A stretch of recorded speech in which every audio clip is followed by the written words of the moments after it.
两个大胆动作，日本为战争做准备。美国媒体一个消息，让其幻想破灭。大家好，我是肖云华，欢迎收看云华观点。今天我们来聊聊建立司令部，增强海上运输，日本在为战争做准备吗？美国媒体鼓吹中国，却让日本幻想破灭。近些年来，中美局势愈演愈烈，甚至到了拔剑怒张的地步。但是这并不奇怪，因为美国学者认为，如果按照现在的发展速度，中国必定会将美国挤下世界第一的宝座。所以在美国看来，这些针对中国的举动只不过是为了维持霸权的自保行为。但是美国在亚洲的一个盟友，甚至不惜当美国的马前卒，都要给中国使绊子。这个国家就是日本。前些时候不但多次配合邀请美国军队在亚洲演习，更是允许美国在日本部署威力强大的无人机，其目的就是为了威慑中国以及窥探中国沿海力量的部署情况，可以说已经是在蠢蠢欲动。近日又有消息传来，日本政府计划于2024年成立联合司令部，用来指挥海陆空三军，并且还会和美国军队加强联合行动，以应对台海局势。众所周知，自二战结束以来，联合国为日本量身制定了和平宪法，让日本不得拥有军队，其目的就是遏制日本的战争欲望。但是多年以来，日本政府多次想修改和平宪法，虽然都遭到了各国拒绝，但还是在不断增强自卫队的实力。虽然美其名曰是为了加强防卫力量，但是日本的所作所为却是四处耀武扬威，如今还想冒天下之大不韪建立联合司令部，很明显就是在为恢复军事力量做准备，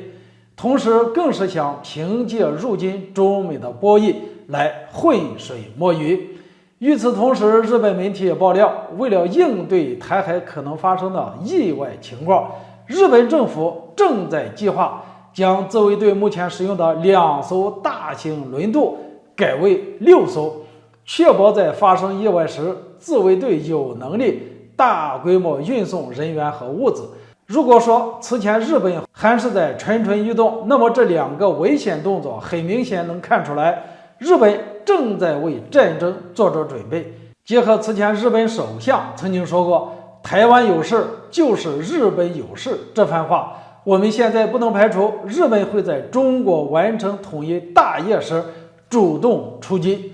当然，对于日本这些举动，中国早就做过警告，严令日本在军事安全领域谨言慎行，更不得干涉中国内政，损害中方安全利益，必定会付出惨重代价。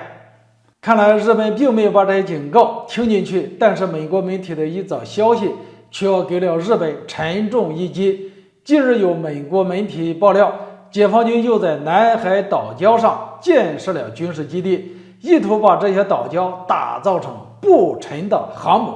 并且还在这里部署了战机、导弹等军事武器。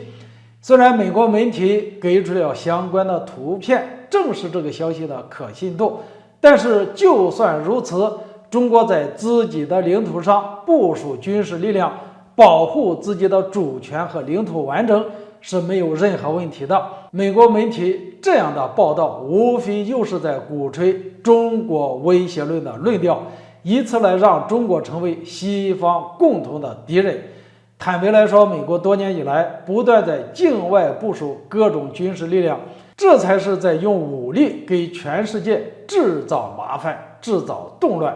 严格来说，就算中国在南海岛礁上部署了军事力量，也不可能对美国构成什么威胁。但是这样的消息在日本看来可就不太好受了，因为南海距离台海近在咫尺，以当今战机和导弹的作战范围，是能够随时赶赴台海地区。如果日本真的要用军事力量强行干涉台海局势，